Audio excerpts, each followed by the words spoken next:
Pedro também esteve presente na transfiguração de Jesus, um dos momentos mais extraordinários do ministério de Cristo.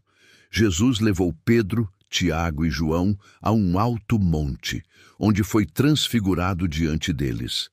Seu rosto brilhou como o sol, e suas vestes ficaram resplandecentes como a luz. De repente, Moisés e Elias apareceram, conversando com Jesus. Diante dessa visão gloriosa, Pedro, tomado pelo impacto do momento, sugeriu construir 3 tendas para Jesus, Moisés e Elias, sem compreender totalmente o que estava acontecendo. Então, uma nuvem luminosa os envolveu e uma voz vinda do céu declarou: "Este é o meu filho amado, em quem me agrado, a ele ouvi." A experiência deixou Pedro atônito e prostrado, e foi uma revelação clara da divindade de Jesus.